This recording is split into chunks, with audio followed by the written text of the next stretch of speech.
To the 1,635 souls who were lost with the ill-fated Titanic, and especially to those heroic men who, instead of trying to save themselves, stood aside that women and children might have their chance, of each of them let it be written, as it was written of a greater one, "He died that others might live." Introduction. Dr. Van Dyke's spiritual consolation to the survivors of the Titanic. The Titanic, greatest of ships, has gone to her ocean grave. What has she left behind her? Think clearly. She has left debts. Vast sums of money have been lost. Some of them are covered by insurance, which will be paid. The rest is gone. All wealth is insecure. She has left lessons. The risk of running the northern course when it is menaced by icebergs is revealed. The cruelty of sending a ship to sea without enough lifeboats and life rafts to hold her company is exhibited and underlined in black. She has left sorrows. Hundreds of human hearts and homes are in mourning for the loss of dear companions and friends. The universal sympathy which is written in every face and heard in every voice proves that man is more than beasts that perish. It is an evidence of the divine in humanity. Why should we care? There is no reason in the world, unless there is something in us that is different from lime and carbon and phosphorus, something that makes us mortals able to suffer together. For we have all of us a human heart. But there is more than this harvest of debts and lessons and sorrows in the tragedy of the sinking of the Titanic. There is a great ideal. It is clearly outlined and set before the mind and heart of the modern world, to approve and follow, or to despise and reject. It is women and children first. Whatever happened on that dreadful April night among the Arctic ice, certainly that was the order given by the brave and steadfast captain. Certainly that was the law obeyed by the men on the doomed ship. But why? There is no statute or enactment of any nation to enforce such an order. There is no trace of such a rule to be found in the history of ancient civilizations. There is no authority for it among the heathen races today. On a Chinese ship, if we may believe the report of an official representative, the rule would have been men first, children next, and women last. There is certainly no argument against this barbaric rule on physical or material grounds. On the average, a man is stronger than a woman. He is worth more than a woman. He has a longer prospect of life than a woman. There is no reason in all the range of physical and economic science, no reason in all the philosophy of the Superman, why he should give his place in the lifeboat to a woman. Where, then, does this rule which prevailed in the sinking Titanic come from? It comes from God, through the faith of Jesus of Nazareth. It is the ideal of self-sacrifice. It is the rule that the strong ought to bear the infirmities of those that are weak. It is the divine revelation which is summed up in words, "Greater love hath no man than this, that a man lay down his life for his friends." It needs a tragic catastrophe like the wreck of the Titanic to bring out the absolute contradiction between this ideal and all the counsels of materialism and selfish expediency. I do not say that the germ of this ideal may not be found in other religions. I do not say that they are against it. I do not ask any man to accept my theology, which grows shorter and simpler as I grow older, unless his heart leads him to it.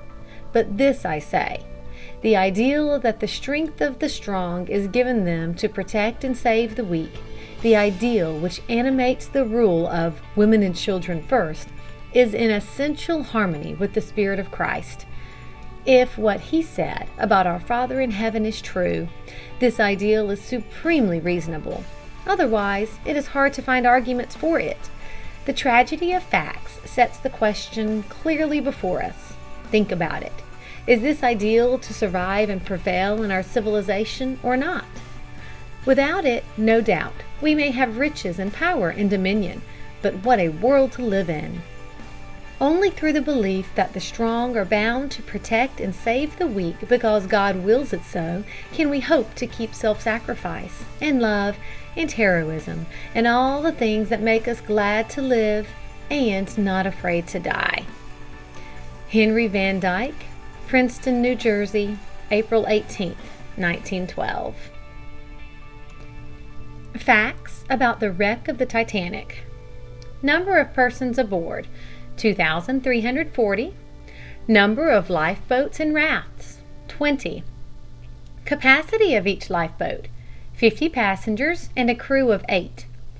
Utmost capacity of lifeboats and rafts, about 1,100. Number of lifeboats wrecked in launching, 4. Capacity of lifeboats safely launched, 928.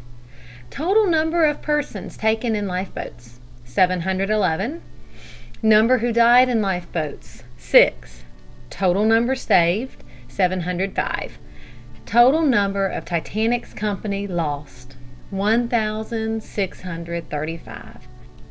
The cause of the disaster was a collision with an iceberg in latitude 41 degrees 46 north, longitude 50 degrees 41 west. The Titanic had repeated warnings of the presence of ice in that part of the course. 2 official warnings had been received defining the position of the ice fields. It had been calculated on the Titanic that she would reach the ice fields about 11 o'clock Sunday night. The collision occurred at 11:40. At that time, the ship was driving at a speed of 21 to 23 knots, or about 26 miles an hour. There had been no details of seamen assigned to each boat.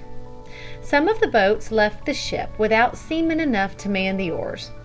Some of the boats were not more than half full of passengers. The boats had no provisions. Some of them had no water stored. Some were without sail equipment or compasses. In some boats, which carried sails wrapped and bound, there was not a person with a knife to cut the ropes. In some boats, the plugs in the bottom had been pulled out, and the women passengers were compelled to thrust their hands into the holes to keep the boats from filling and sinking. The captain, E.J. Smith, admiral of the White Star Fleet, went down with his ship. Chapter 1. First news of the greatest marine disaster in history. The Titanic in collision, but everybody safe. Another triumph set down to wireless telegraphy. The world goes to sleep peacefully. The sad awakening. Like a bolt out of a clear sky came the wireless message on Monday, April 15, 1912, that on Sunday night, the great Titanic, on her maiden voyage across the Atlantic, had struck a gigantic iceberg, but that all the passengers were saved. The ship had signaled her distress, and another victory was set down to wireless. 2,100 lives saved. Additional news was soon received that the ship had collided with a mountain of ice in the North Atlantic off Cape Race, Newfoundland, at 10:25 Sunday evening, April 14th.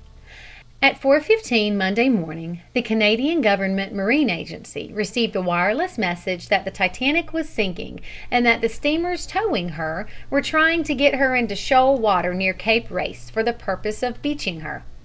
Wireless dispatches up to noon Monday showed that the passengers of the Titanic were being transferred aboard the steamer Carpathia, a Cunarder, which left New York April 13th for Naples. 20 boatloads of the Titanic's passengers were said to have been transferred to the Carpathia then, and allowing 40 to 60 persons as the capacity of each lifeboat, some 800 or 1,200 persons had already been transferred from the damaged liner to the Carpathia. They were reported as being taken to Halifax, whence they would be sent by train to New York.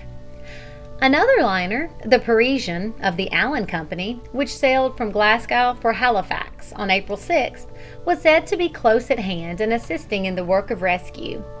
The Baltic, Virginian, and Olympic were also near the scene, according to the information received by wireless. While badly damaged, the giant vessel was reported as still afloat, but whether she could reach port or shoal water was uncertain. The White Star officials declared that the Titanic was in no immediate danger of sinking because of her numerous watertight compartments.